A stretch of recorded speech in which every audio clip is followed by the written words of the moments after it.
说熊不是熊，今天是变形金刚。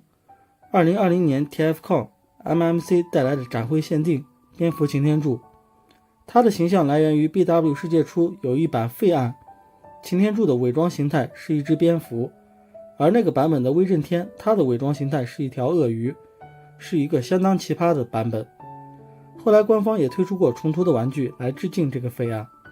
2020年 MMC 带来的展会擎天柱，它就是致敬的这个形象。当然整体的配色和造型更致敬谁，相信不用我多说了吧。尤其是后来他还推出过一个由郭文重涂而成的小丑，逮着两家大厂薅的小心思，一览无余。这个蝙蝠擎天柱它完全重涂于自家推出的 IDW 造型的蝙蝠精，两者的区别仅有头雕而已，再就是蝙蝠擎天柱多了一条披风。这个模具它最先推出的版本是 IDW 造型的飞翼，之后将飞翼改模重涂变成了死锁，然后死锁又重涂改模之后变成了旧版的漂移，之后再次进行改模重涂变成了蝙蝠精，在蝙蝠精之后他又推出了新版本的漂移。这就是这个模具的整体变化路线了，中间夹杂了几次展会的重涂限定，包括红蓝配色的漂移大增加，在重涂黑色的蝙蝠擎天柱之后又重涂过一个蓝色版本的蝙蝠擎天柱，那个配色就更还原于世界初的那版废案了。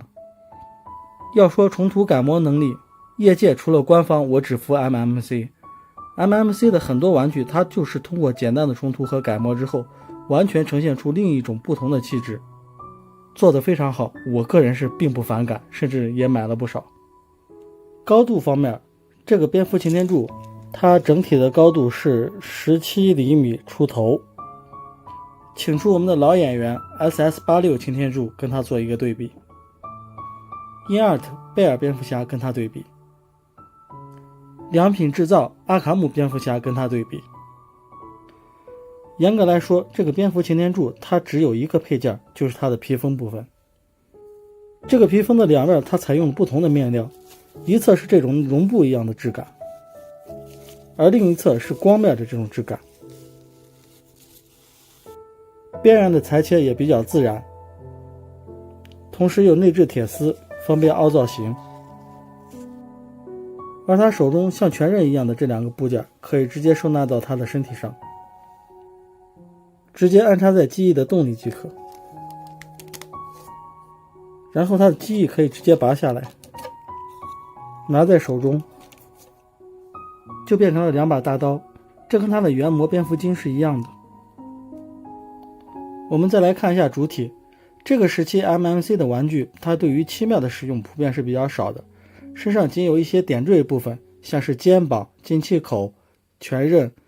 以及脸部的涂装、腰带还有膝盖，还有一些小细节之外，基本上大部分的地方其实都是塑料的原色。但是 MMC 的用料一直来说还是比较不错的，整体塑料的发色也比较有质感，很多时候看着就像是上了漆的效果。这个蝙蝠擎天柱它的头雕做的还是整体比较偏向于蝙蝠侠的效果的，不太像蝙蝠擎天柱。腰部也用黄色的涂装涂出了像腰带一样的效果，这就是蝙蝠侠的标志性形象了。它整体的身形也是比较漂亮的，腰部蝙蝠精的改模也修改了原版的大腰刀，背面的整体效果还是比较干净利落的，没有大背包的情况出现。另外值得诟病的点就是这个模具一直以来的大屁帘的情况没有修改，改模之后小腿这个部件折叠的有点多，显得过于臃肿。可动性上就是传统的变形金刚式可动了，头部轻微的抬头低头，左右是一个球冠的连接，360度都没有问题。肩膀是整个部件的平台，但是会磕脑袋，因为变形结构的关系，外边的这层飞翼可以打开，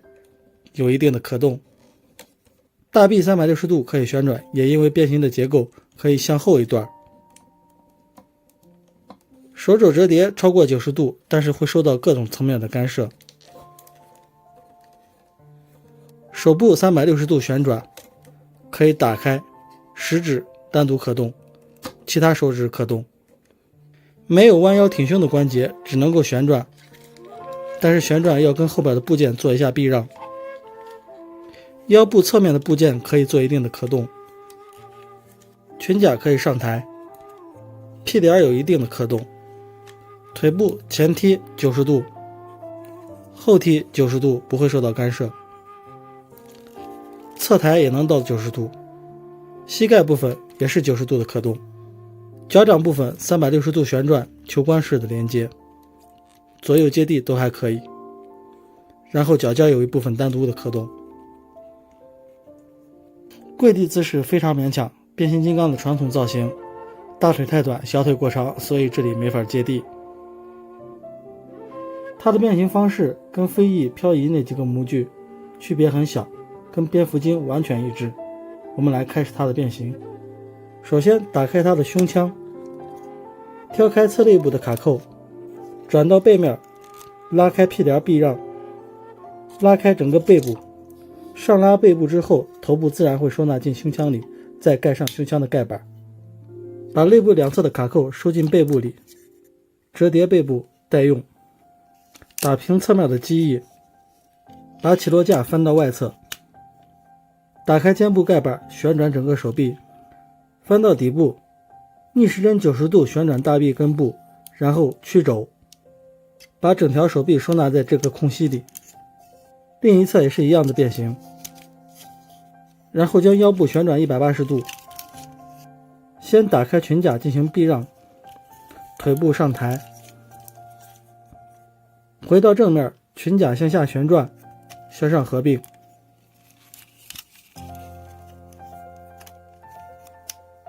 旋转脚后跟，上抬整个脚部，脚尖向下弯折90度，打开小腿侧面的面板，这里有一个旋转关节，内侧有一个卡扣，外折整个小腿，旋转下翻小腿背面的部件待用，沿着大腿根部向上旋转整个腿部，这里有个卡扣，将这块盖板扣到这个卡扣上面，另一侧一样，扣合之后整个小腿刚才侧面的面板都可以合并在一起，合并整个机头的卡扣，整个屁帘就是驾驶舱的部分，先利用这里的双动关节把整个部件往后推，然后再扣合前面的驾驶舱。各位在变人形的时候千万不要让这里用力，因为这是一个透明件，很容易断。拆的时候先拆驾驶舱，千万不要抬着驾驶舱向上用力，可以借助工具伸进这里，向上一翘它就可以打开。之后前推整条手臂，将肩部的卡扣和这里的洞进行合并，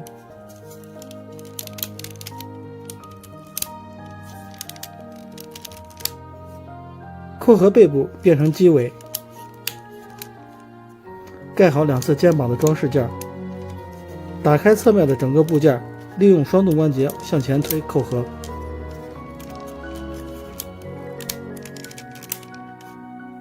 刚才翻开的裙甲最后再翻回去，两个起落架要处于直立的状态，最后再翻开刚才收纳的两个拳甲，蝙蝠擎天柱的载具形态就变形完成。这里提一下为什么刚才要外翻这两个拳甲，因为蝙蝠精的改模阉割了这里原本应有的起落架，如果拳甲是属于内收的一个状态，它载具的形态前半部分就没有一个接地，整个是向前的一个斜着的一个状态，而翻开前侧拳甲之后，它可以起到一个起落架的作用，整个机身就是平的了。它的整个载具形态从蝙蝠精的时候我就觉得特别像蝙蝠侠的蝙蝠战机，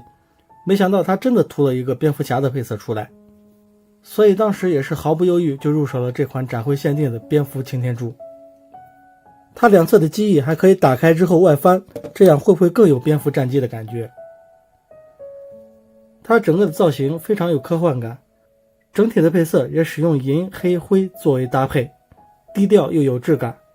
驾驶舱深蓝色透明件的运用也是点睛之笔。背后来看，两个喷气口使用了银漆上色，但是整体的造型还是比较简单的。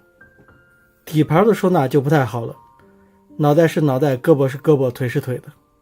这个头雕它现在直接面对的是底部，如果把它旋转180度的话，它可能会有蹭漆的风险，所以我还是觉得就这样吧，毕竟也没有人真的去看底盘。从上面看有一种玩飞行射击游戏的感觉，整个造型非常的嚣张，一看就像是隐藏战机，很强大的样子。打开2个机翼，有没有一种放大招的感觉？总体而言，其实我对这个载具的喜欢程度远超它的人形，但是并不代表它的人形不好看，它的人形也很有看点，只是这个载具我自己很喜欢而已。好了，这期2020年 TFCon MMC 出品的蝙蝠擎天柱就分享到这里，我是树熊，不是熊，大家下期见。